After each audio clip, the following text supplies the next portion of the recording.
Good afternoon. I'm Jim Williams. That's Sean Miller. We are here 2 o'clock Eastern Time on the East Coast of the United States. And the news this morning, Sean, on the soccer side, had to do with your team, and that is the early bids didn't seem to reach the amount the Glazers felt warranted selling the team. So I guess we're going to see a new round of bids. Yeah, I think the Qataris have already said they'll up their bid, so I don't think it's too much of an issue. I just think a lot of this stuff is posturing in the media at this point. They're using the media to fight the war, which obviously they do for political and basically everything. So yeah, it's just kind of you have to kind of read between the lines there a little bit and yeah, I look at it this way and see. I'll get your take on it. Look, the Glazers have a number in their head. I don't know what that number is. Okay. Mm-hmm. And this works for every time somebody sells a franchise or anything. You have a number in your head, whatever that number is. And you come and you see the numbers that come in and they're close, but they're not there. So negotiating 101 tells you, all right, let's see who really wants it. I don't think any side's going to overpay for it. They're going to pay what they feel is market. And I don't think the Glazers are going to pass just because they didn't get whatever the number is. So I think in the second round, we'll start to see some serious movement one way or the other. The first round, I always look at that and go, okay, fine. That's one of those things where neither side really, were they serious? They were serious enough to make the bid. But was that the best and final, as we all see on HGTV? Is that the best and final offer you're going to make for me? No, it's not the best and final. And until the ink is dry on a contract, there's always an opening. And I look at it that way, that it's step one in a negotiation process that is not going to take too long because, you've got these interested buyers, but it just means they want to see a best and final number. And whatever that best and final number is likely to make the Glazers very happy and even richer than they already are. So one way or the other, it's a no-lose in the case of your team, Manchester United. Does it make it a little longer that they have to wait?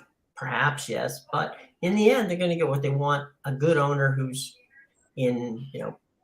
involved. So that's pretty much the way I see it. I don't know about you.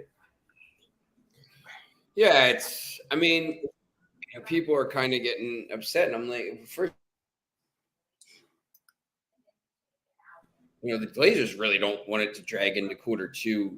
No, all the business stuff, but for Manchester United fans, as long as it's done before the summer window opens, it doesn't really matter because as long as there's if it's over and there's Cutter's gonna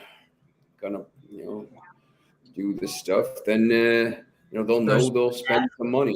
Yeah, exactly. So it's not. So I don't foresee this as an issue. I just foresee this as this is the first round of this is what I'm willing to spend, and only desperate situations would necessitate that I would take it on the first round.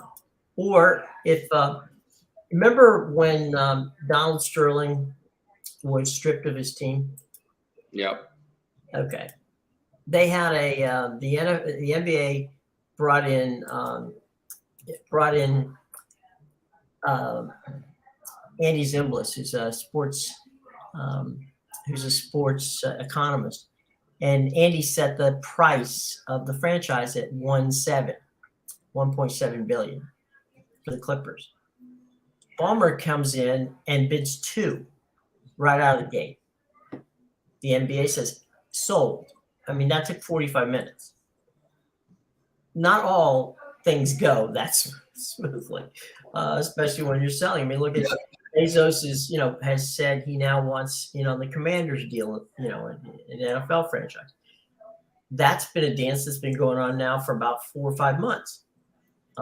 There's never been a number put up there other than speculation that maybe Snyder wants $7 billion for it. He's not going to get $7 billion for the Commander.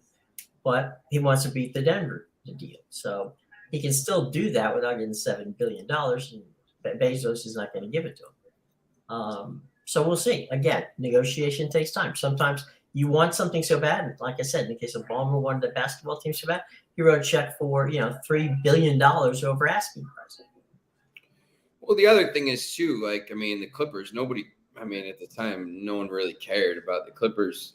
Right. It's like the biggest team in the world. So they were the third in their own building. All this is selling papers and generating clicks and all this stuff. I'm not entirely convinced it isn't actually done, and this is all for for the benefit of selling newspapers in England.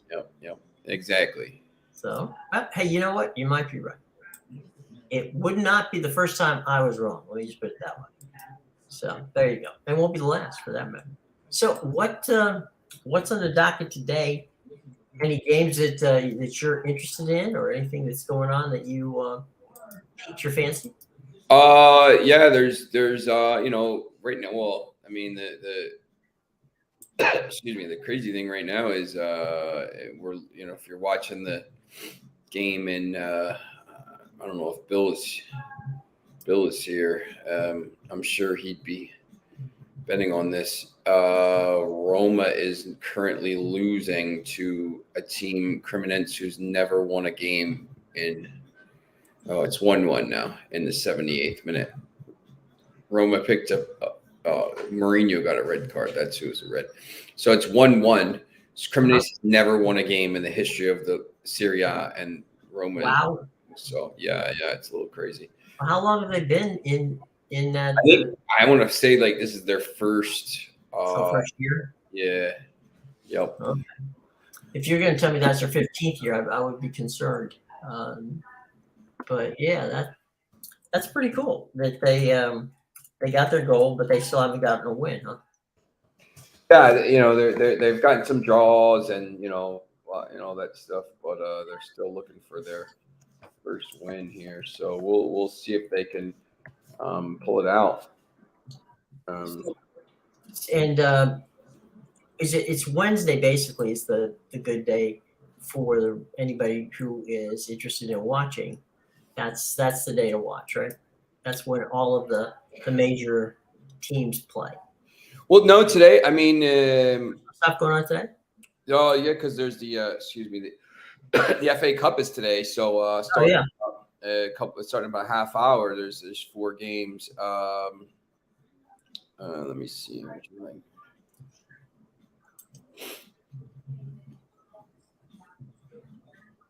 What happened there? Trying to pull up the information. Yeah, so the games here are Stoke City and Brighton starts in about 5 minutes. Brighton has a really strong lineup out there. Leicester plays Blackburn. Leicester really strong lineup. Fulham plays Leeds at 2:45. Staggered starts today. Let me see Fulham's lineup here.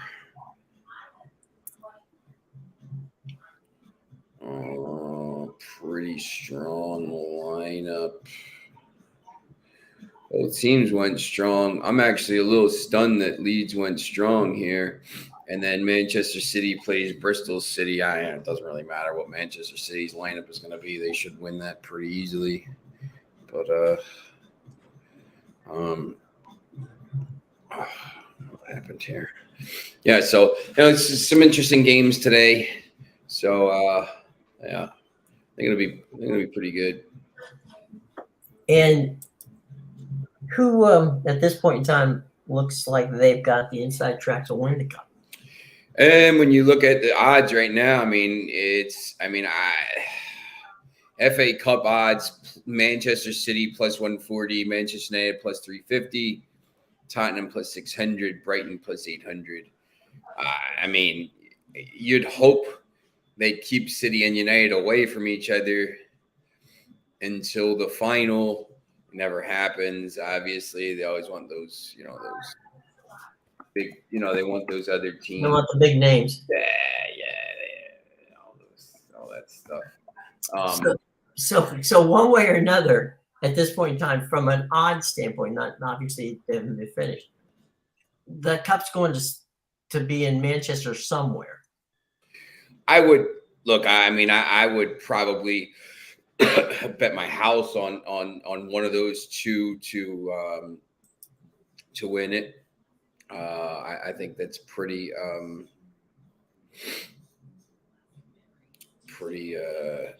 Have it ended at this point in time? I think so. I think I think it's going to be. I'm going to be. When the draw comes out here, because let me just pull up the games. Stoke City, Brighton, Leicester, Blackburn, Fulham, Leeds, Bristol, Manchester City, Southampton, Grimsby Town, Burnley, Fleetwood Town, Manchester United, West Ham United, Sheffield United, Tottenham. I would, you expect Tottenham tomorrow, but you expect Manchester United tomorrow, but West Ham could win that. Southampton's a really good cup team. It's probably going to be the Premier League, 8 Premier. I would say you'd probably get 7 of 8 Premier League teams through, maybe. Right. Burnley, Fleetwood, obviously one of those has to come through. 6 of 8, maybe Sheffield United. They're a real big cup team. So, I mean, this tournament has really turned into like a tournament for like the bigger teams. I mean, if you look at the history of the tournament and who's getting to finals, every once in a while you'll get a Watford in there, but they never win. I mean, they got smoked 6-0. So, it's been about the big boys. So, is it the magic of the cup anymore? Yeah, there's some upsets, that come through and stuff, but it's a lot like the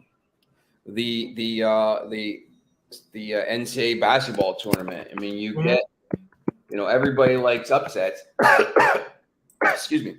Yeah. Everybody likes upsets until you get to the Elite Eight, and then he wants to see North Carolina pounding on St. Peter's, and then so you have a big boy team in the final. Right. That's just I don't know. I mean, everybody likes Cinderella until after that first round or the second round. I think everybody and it's not just what you like. I mean, the number 1 seed has won the NCAA tournament, I think 13 of the last 17 years. Right. It's just the way it is, and there's a reason why they're number 1 seeds. Yeah, let me get some water there, bud. Let me pull up a moment. FA Cup history. I mean, when you look at the FA Cup history here of late, how do they do this? FA Cup finals.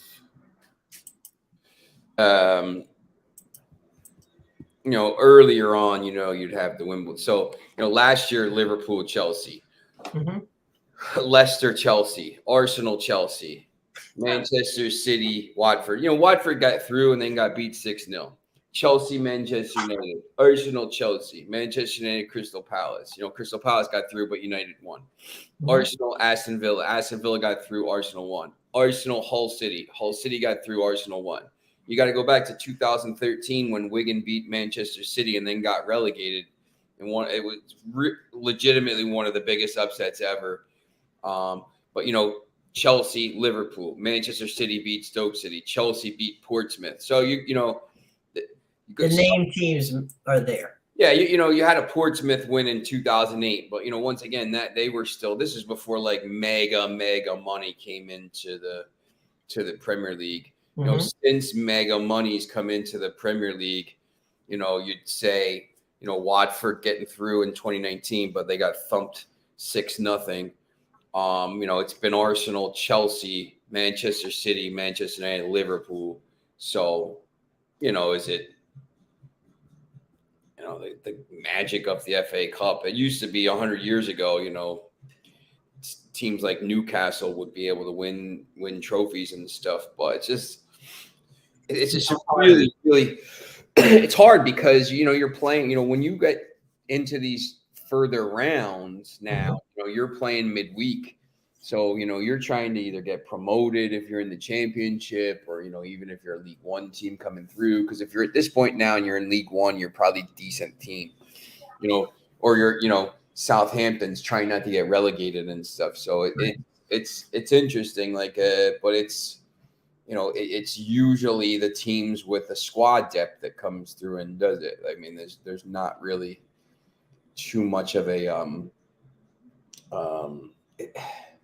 it's not like a magic kind of fixture, magic kind of thing. Like, this Newcastle thing here, obviously Newcastle getting to a Carabao Cup final. Newcastle's, a top 5 team now.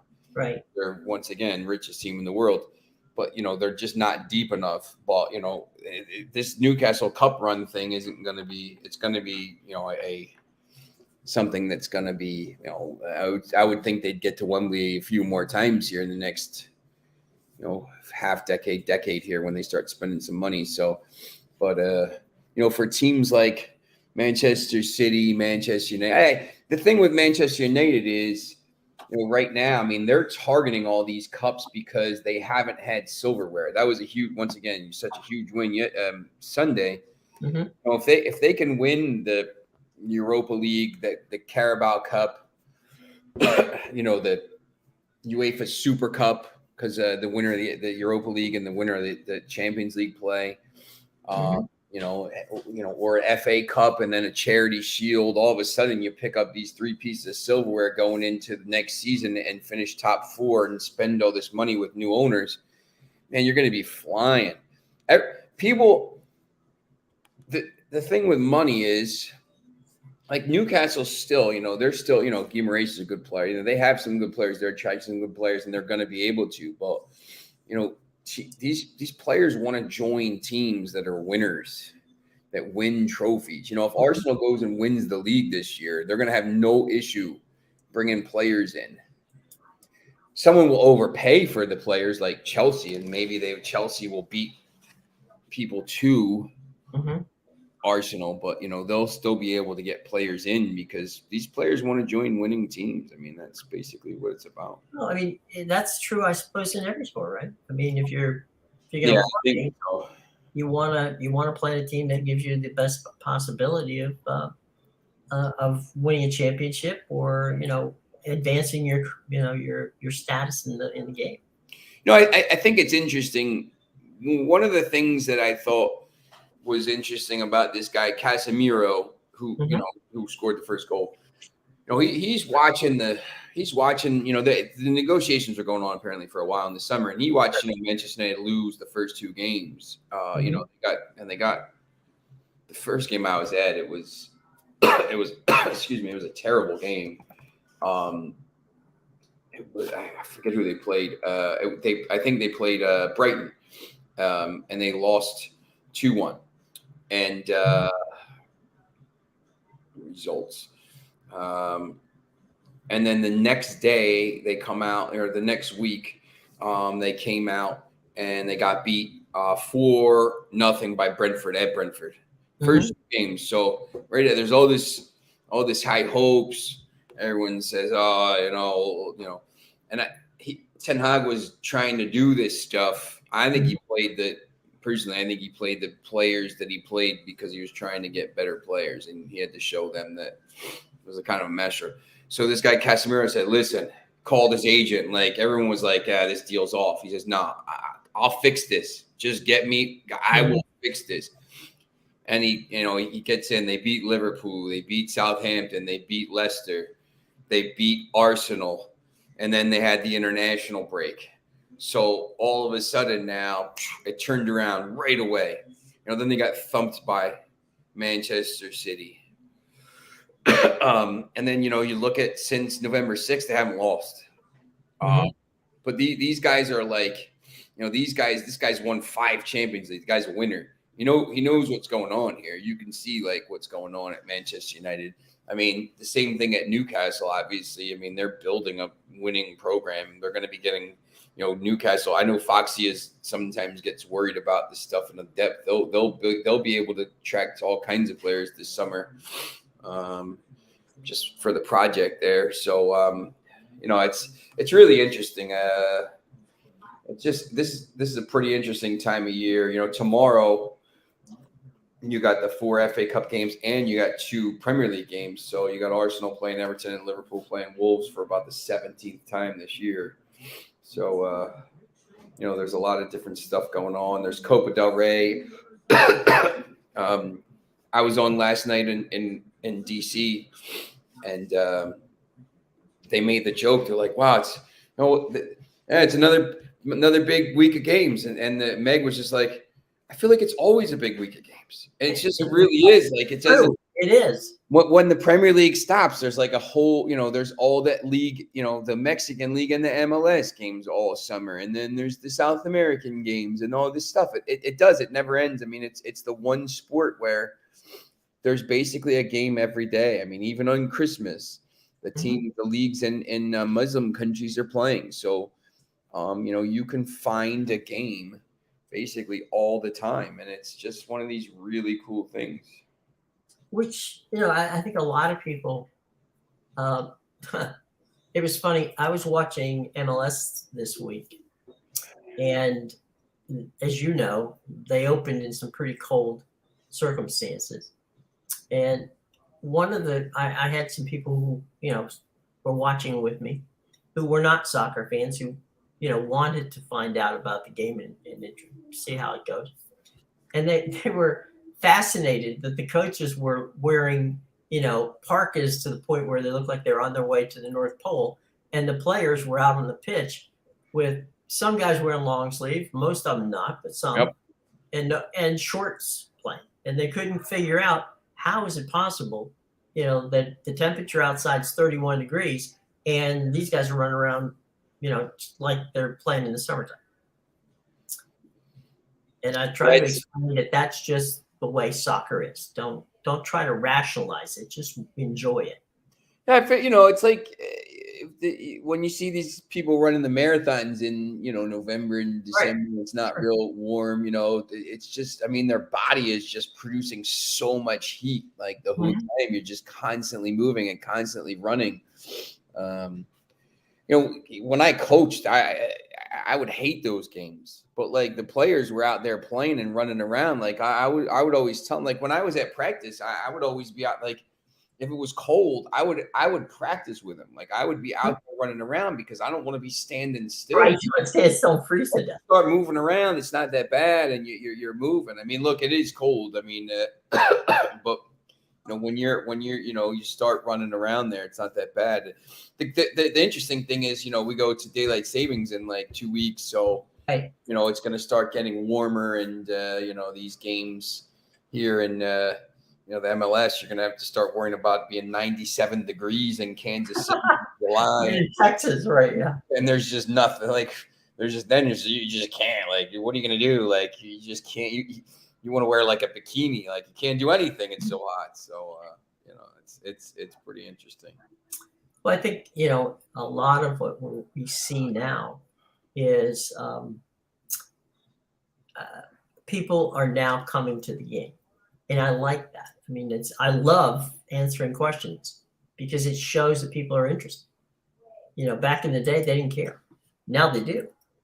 And I think that's really, that's testament to what's going on. And I think that, a lot of it has to do with their kids. Their kids have gotten into soccer. Most of the fathers and mothers who, take their kids to soccer these days never played the game when they were kids. They played softball, they played baseball, they played, football. But now their kids want to play soccer and they're trying to get into the game. And I think that's a great thing. Like I said, I'm here all day to answer questions. I think that's a huge reason for it. There's so many people playing now. You can't go to a park on Saturday. It's not, and it's all year round. Right. It's so much bigger than baseball is. If you talk to any of the youth people, they're doing, baseball's kind of surviving, like travel ball and stuff, but a house ball is kind of in shambles. And I mean, it's just, the two sports that right now that are growing at an astronomical rate are lacrosse. Like I guess that pickleball too, but nobody cares about that. That lacrosse and pickleball did get a national TV contract with it's crazy. Like it's just like the fastest growing sport and all this. But lacrosse and soccer, because it's very 11 play. It's very similar. Like a lot of movement. The games are quick. You're not out there. I saw these people complaining on Twitter yesterday about like they're doing the preseason game, and like I don't know, the batter took too long and the pitcher took too long to warm ups. So the umpire's like, it starts with a 1-1 count. Yeah. And all these people were complaining, and they're like, I'm like, listen, man, they're trying to speed the game up. Like you can't. Nobody wants to sit there and watch 4-hour games on Saturdays. Like nobody is going to sit at like going to the game is different, but like nobody is going to sit on Fox at 4:00 and sit from 4:00 to 8:00 to watch a baseball game that is a 9-inning game, and there's 75 pitching changes and all this stuff. Like they have to speed the play up. It's unwatchable. Well, it's not just unwatchable. It's to me anyway. And I love baseball. Okay, you play baseball? I played. I coached. I played. Okay, love it. And you're right about being there. But even if you're there, you at times are wondering what the hell is taking so long. I mean, at the end of the day, I love to watch a 2.5 hour tight, close 1-0, 2-0, 2-1 game. Yep. Guys like Scherzer pitching against, Nola, Aaron Nola in Philly. I mean, those guys, you feel the catcher, throw the ball back. In 15 seconds, you're going to get it thrown back to you. These guys do not stand around. They do not wait. They are the throwbacks to the old pitching styles. I mean, like the Bob Gibsons and the Juan Marichals, and those guys who consistently, finish games in 2.5 hours. But yeah, there's a lot. I think the clock is a good idea. I think the bigger bases are a good idea. I think anything that can speed the game up is a good idea. Yeah. I think when you're watching these games, first of all, when the game changed to like, starters going 5 innings and then relievers throwing 100 miles an hour coming in 6, 7, you got 5 different relievers coming in, or every time the reliever comes in, you go to commercial, you got to warm up, you got to do this, you got to do this. So, I mean, it's just not, it just slows the game down. I mean, there's so many times I've been covering the minor league, the Yankees. Yeah. And you're sitting there and you're like, it's you're 90 minutes through 6 flying. And then somebody will say something because you're never supposed to say anything. Right. God forbid. This game's flying. You're like, and you just look at them, you're like, what the hell did you say that for? And then all of a sudden, slow it down. Takes 45 minutes. They and then the last 3 innings take the same amount of time as the first 6. Because they're making pitching changes and somebody gets, whatever happened. I mean, it's the minor league, so it's development, but I mean, it's just crazy. I mean, I know, and the rules they're putting in, the no shift and all this. I mean, I just think people are getting sick of watching these 4-hour games with guys striking out 300 times and I don't know. It's just. Well, here's part of it too. All right. Sitting from the television side. The interesting and most important thing about soccer is you get 2 halves without a commercial break at all. Okay. There's no break. So that doesn't break the flow of the game. And so it makes it so that you do get a true 2 hour, 30 minutes, 2 hours, 40-minute game. All right. It's done. It's finished. Hey, Foxy, how you doing? So it's baseball bets. They're sold in the UK. No, it's funny. Foxy, my buddy Gripper plays rounders over there, which is kind of like baseball. Yeah, it's kind of like baseball. But yeah, no, I mean, I know they try to sell it over there, and it's just such a. It doesn't translate well. But there's already cricket. There's already like like you said. It's like they have this netball, and like it's just like basketball. I think netball's kind of fun to watch. Yeah, they have these. They already have these. Like like it's just kind of strange. Mm-hmm. Foxy, what do you think about these games? I don't know if you like any of these. Fulham. I thought Leeds put a pretty strong lineup out. I was going to take Fulham. I thought maybe Leeds was going to back off there a little bit. I haven't seen Manchester City's lineup yet. I hate betting those. I don't know if you like Leicester today. I liked Brighton against Stoke. I thought they put a pretty strong lineup out. But good. But yeah,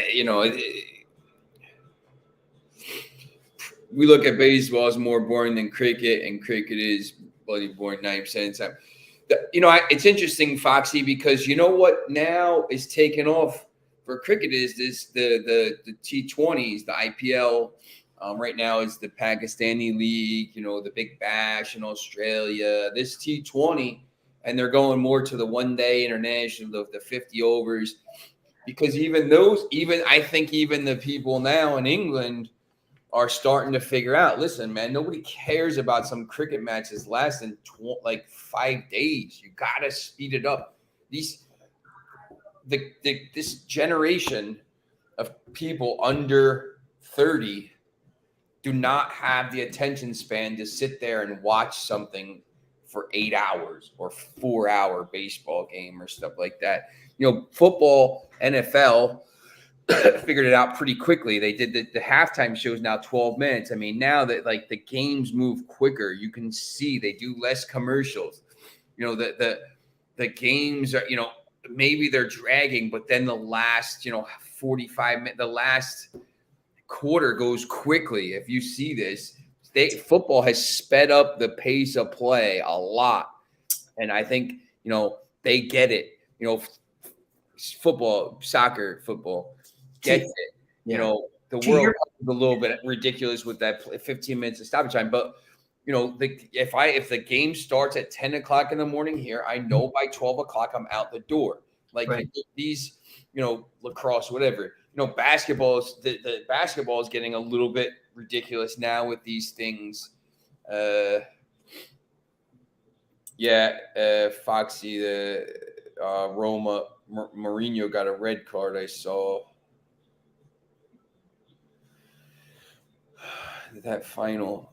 Cremonese beat Roma 2-1. Wow. 83rd minute. Yeah, that's a good bet, Foxy. Roma's a mess.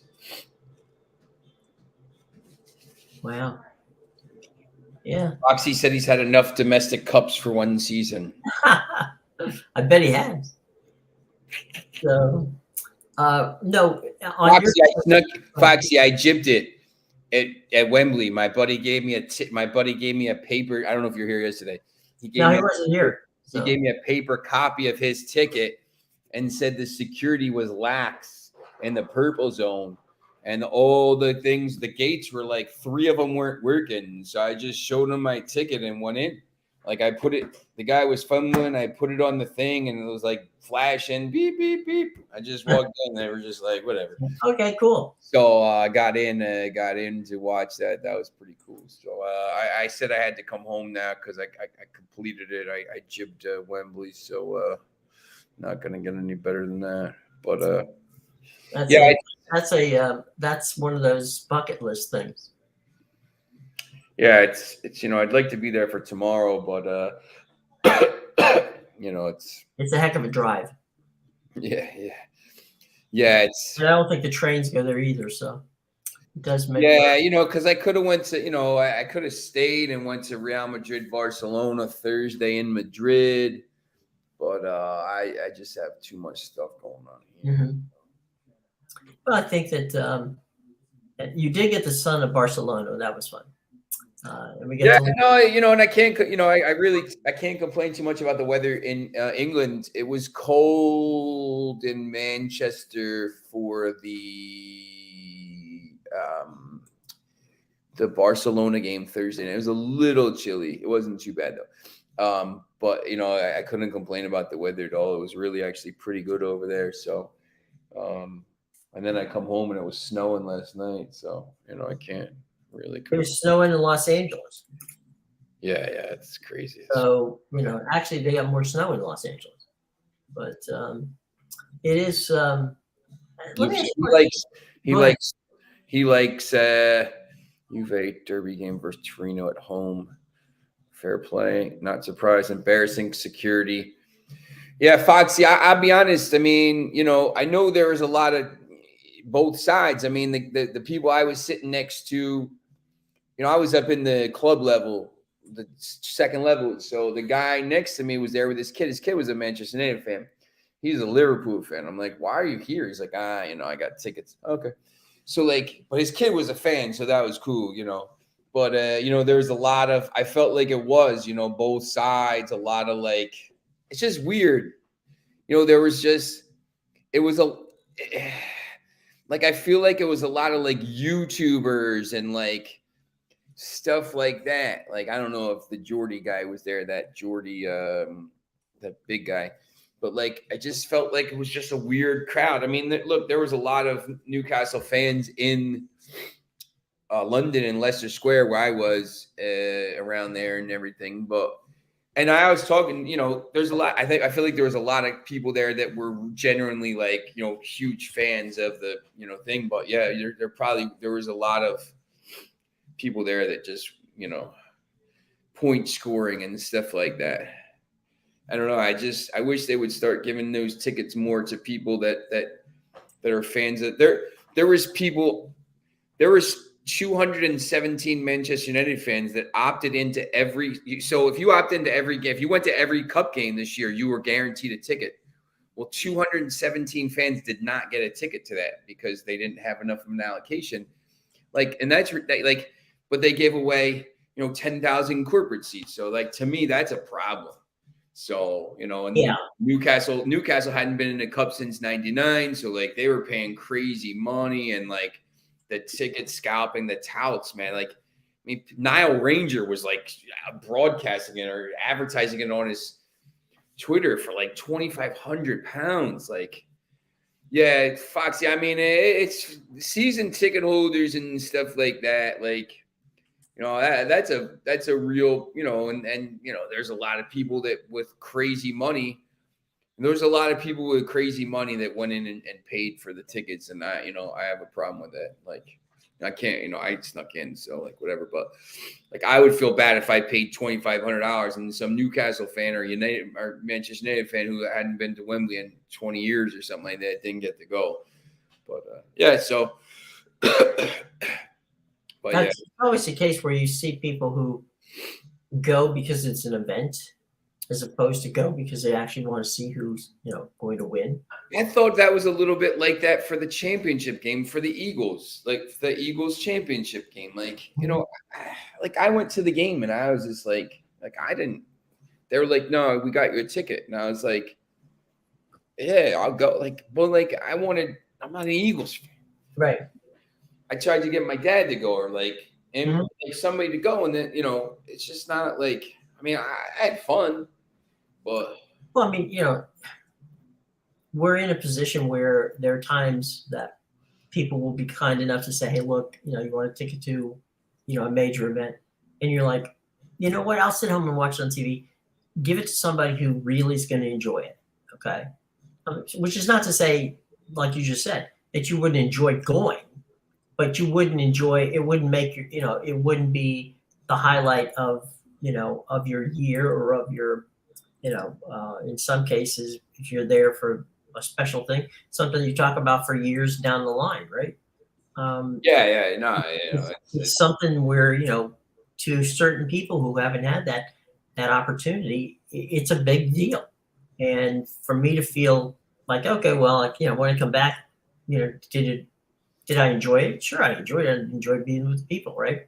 But did I enjoy being there for any specific thing? Is that something I'm going to talk about for years down the line? No. And so I agree with you. I mean, I would rather somebody go and enjoy it and be, have a tale to tell for years to come, rather than me just going, having a good time, coming home. Yeah, exactly. Like, I mean, people were telling me I was outside the ground, and they were like, listen, I was like, my buddy that gave me the paper ticket eventually, he's like, he had a friend who was selling tickets. He goes, listen, he's like, do you have one? I said, do you have one? He says, yeah, but listen, I don't, how much are you willing to spend? Because, if anyone offers you a ticket for less than £1,000, you have to take it. And I was like, I'm not paying £1,000 to go to the I'm just not going to do it. Like, there's just got to be another way. I mean, I ended up working out, but like £1,000, I mean, it's like, it's at about $1,400. Yeah, it's like, look, I mean, people are like struggling like crazy right now, like to pay like the gas bills. I mean, there's crazy stories about, I don't know, Foxy could probably tell you more about these gas bills in England. There was I saw something today about a pho place. They have to cook the pho for like 20 hours, so the stove's always on. Right. And their gas bill went from like £800 a month to like 2,000 to like 8,000. That's crazy. In 2 months. Like, that's, and they're just blaming the whatever. I mean, it's not, because these gas companies are making record profits, but it's just, I mean, it's crazy. Like, there's limits to what I would pay. I mean, to get to see a game. I mean, it's important to me, but the security of my family and being able to pay the bills is important. So eating dinner for a couple of weeks would be good. Yeah, no, and it's just like, there's probably some people that went down to that game and paid crazy money, and they're gonna be suffering a little bit for a while, and it's not really, it just sucks. And the other part of the equation too, and we've mentioned this many times, that works the same way with wagering. Okay, we have said 100 times, don't wager if you can't afford to do it. It's, have a budget, do it right. Don't, a problem with gambling, get help. This is not, we talk about, gaming all the time, but we talk about it for responsibility, to be responsible. We don't want anybody to go out and bet the farm on something. I've said this multiple times. People, because I'm on ESPN and, sure. And I know Bill. You were on NBC last night. Foxy's like a prodigy at this stuff, but like, sometimes Bill will ask and like the bet will lose, and I like feel like I'm like, man, I'm like, man, I just lost this guy money, like, and just feel bad about it. But like, I know there's people doing it that are, I feel like the people that are on here are pretty responsible, but like, I know there's people that are doing it, that I told you, like the guy I know, he was down, he put it all on credit cards. So he's down 25 grand, but it ended up being like 30 something because of the credit card. And you're just like, I don't understand. How do you do it? And it's just, I mean, it's well, like anything else, an addiction. Yeah, no, it's all about moderation. And people ask me all the time, like, hey man, you betting like 500? Nah, I bet like $20 on a game. Like I always say, if I won $50 a day over the course of a week and was up $350 for the week, I would be thrilled. I don't even really bet, to be honest, anymore, because I was over there. I bet a couple things. I hit a couple parlays over there. And for, I was probably up about 80 pounds maybe when, during my time. I didn't bet too much, but, I just sometimes I don't bet, sometimes I do, but I don't bet a lot. I I get really, really mad when I lose money. I just think of like, I could have bought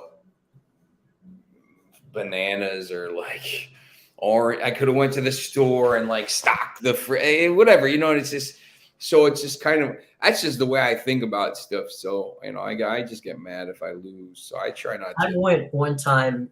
I don't know about you in horse racing, but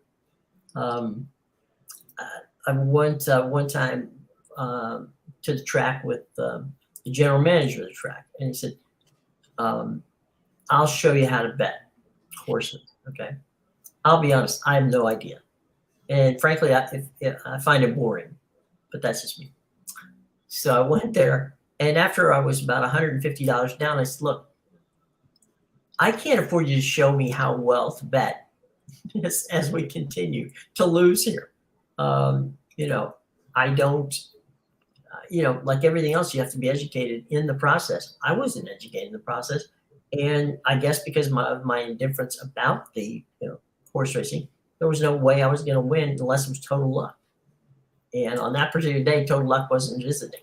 But I mean, again, not that we get far afield or preachy here. It's always important to do everything in moderation, whether it's gambling or anything, eating, whatever. But yeah, like you said, you can stock the refrigerator, you can buy some bananas. At the price of bananas these days, you really probably need that extra cash. But no, it's called gaming. It's also called gambling. Gambling means that you can lose. You're gambling. Yes, it's a gamble. I mean, yes, you could win, and they always say gamble. Don't just play with what you have to don't bet the rent money or don't. Well, even the professional guys, right? And I'll get you there, Foxy. Whoops, there it is. Pennsylvania, UK is getting outrageous. People can't even put the heating. It's bad, man.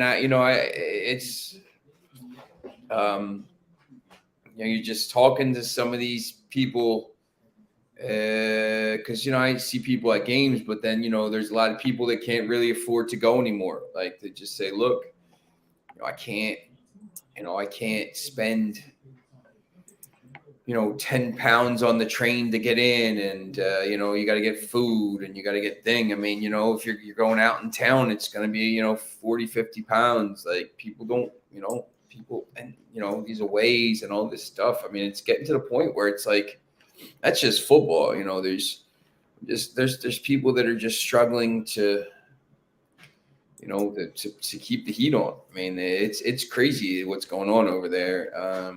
It's not to get a lot of it's Brexit and all this stuff that's going on, but it's, who knows when it'll change, if it will change. Yeah, no, it could be maybe it's Blade Runner. Who knows? I hope not. I hope it's not Blade Runner. We've been talking about. I was just about to say some of the people who I know who are professional gamblers. They will set aside a certain amount of money and they bet in what they call units. And a unit might be $5, it might be $10, it's whatever their budget is. And one of the things that I've always been impressed with and happy with is if that budget goes, it doesn't matter if it's the first of the month or the last of the month. They don't touch anything until the next month. They use that budget and they do it wisely. So, if you've got professionals who are doing it that way responsibly, then that that's the way it should be done. It's a profession. Anyway, it's look, I never, I always see that stuff on Twitter. Sometimes someone will be like, "Oh, this is a 7-unit play" and stuff like that. What does that mean? Like, what does that mean? Like, oh, this is a 7-unit. I'm up 12 units for yesterday. What does that mean? Like, it's all it means is your allotment of money for that day. Yeah, it's all like, I don't know. The terms.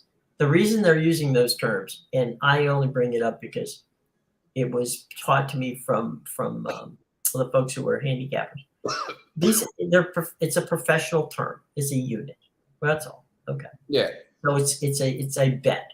So if you bet $5 today, that was your unit.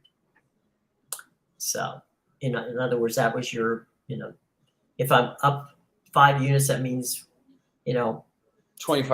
Yeah. I could make stuff up on Twitter as well. Like that's the thing that bothers me. Like right. Oh man, my premium plays were thing. Oh yeah, show me. Well, we had a thing with Chris King when we used to do the parlay shows. Yeah. And we would have somebody would say, I listened to you yesterday and I won something. Okay. Or I listened to you yesterday and I lost something. Okay. And we would say, all right, tell you what. Or I didn't pay attention to you at all. And I hit a 5, parlay. And we say, tell you what, we'll give you, because Chris did for, premium picks. And Chris said, tell you what, you show us, on Twitter. I have to post it on Twitter. Post on Twitter. You can put, cover the money part about how much you won, but show me a winning ticket. And we'll give you a free, a free week of Chris's picks. Nobody ever showed us a ticket. Nah, we did 200 shows. I mean, like that. Yeah, it's all just to like. I mean, when we did that How to Bet show, I mean, we were picking stuff on NFL, and every week we were on the record, and we were on fire. We were like 70% on the record. I do show on ESPN on the record, right there. I would say to don't bet if you're at the same time. All about mentality. If you lose and fuming, don't bet immediately after. Take a break, come back refreshed. Yeah, look, that's how I am. If I lose, good idea, Fox. I take a break. I know I'm very streaky. Go to the movies. Not even if that's a real thing or not. I just know when I'm like, I get these streaks and I can pick games. And I'm just like, this game is going to win. And everything I pick for 2 weeks is just, wins. And then I know when I'm not picking well. But, it just really, really bothers me because there's a lot of people that do that. And it's just like, man, it's like, Amadeus, this guy does, he studies, man. He does all these things. Like he does a lot. Chris King, these guys do a lot of work. They sell their picks, but they put a lot of effort in. If you looked at, and I know Amadeus is the same way. If you look at the amount of information that Chris King goes through to make those, to set up his premium picks, or even the ones, frankly, to be honest, that we used to do on the show for free. He breaks it down, and he really gives you every possible. And even after that, all that's breaking down, right? This first thing out of Chris's mouth, which is like the first thing out of your mouth or anybody's mouth, is this is just my suggestion based on these criteria, and he'll go through it. Our friend Allie Burns, Allie Burns has her little that little board that she likes to work with the pen on, that little acetate board. And Allie will go through. Allie plays what is it? It's teasers. So Allie actually doesn't lose because she just her concept is to bet something on both sides so that you end up with a little bit of a win each time. And it doesn't make a lot of money, but it's a consistent way to make money. So she teaches, that aspect of it. But these people take hours, and you're absolutely right. It's not like they, it's like taking a master's class. These guys spend time, and they don't take it lightly, and they don't take whatever they're doing lightly. They don't. And to the other thing, to their credit, and you just brought this up about you and Joe, okay? It's not like when you and Joe come on, the first thing out of your mouth is, "Hey, we were 7 out of 9 last night." You're not like you're telling people how well you did. It's more along the lines of, "Here's what we got going today. We had a nice day. We had a good day yesterday." I've always been very hesitant to listen to or watch people who the first thing out of their mouth is, "I was 10 out of 10 last night in my winners." I'm like, really? 10 out of 10? That's pretty good. What were you the day before or the day after? And were you even 10 for 10 last night? I have no way of knowing because you don't tell me. And I'm speaking to you. I'm speaking to the euphemistic. Yep. Anyway, so we've aired our grievances on that. And any score updates or anything you want to talk about the games in progress? Yeah, that Evan Ferguson scored. Kid's a monster. Scored for Brighton. 18 years old. The kid's going to be going right to the top. Juventus is losing. Torino's up 1-0. 10 minutes in. Foxy. I don't know if you saw that. So tomorrow's the big day, though. That's the day. What are we looking for tomorrow? You got Arsenal, Everton, Liverpool, Wolves, Manchester United, West Ham, Sheffield United, Tottenham, and then the Copa del Rey semifinals start Osasuna and Atletico Bilbao. And then the Coupe de France, some weird matchups, Toulouse and Rodez, Nantes, Lens, Marseille, and Annonay. So there you go. Okay, quick question before we leave. When you were in Manchester, was anybody at all geeked about Manchester City? Or are they kind of like an oversight? Nobody cares about the city, to be honest. I mean, I don't mean to be that jerk about it, but there's some Manchester City fans, but I mean, nobody cares. They play DJs at the stadium and stuff like that. It's I don't know. They don't have real fans.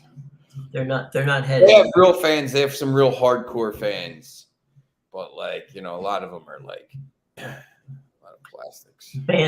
So they jump on the bandwagon when they're good, and then when they're gone, they go away. We got a real big hardcore following. There's a real small hardcore following that have been there for a long time when they're really bad. But most of them are new fans. Well, there you go. All right, well, you go get some stuff to clear your throat and get yourself better. Definitely. We'll be back tomorrow, same time, same station. And the good news is we will hopefully have Sean. You'll feel better, and we'll have something to talk about, which includes Manchester United. That's right. All right, guys. Thanks a lot. See you till tomorrow. I'm Jim. He's Sean. Take care.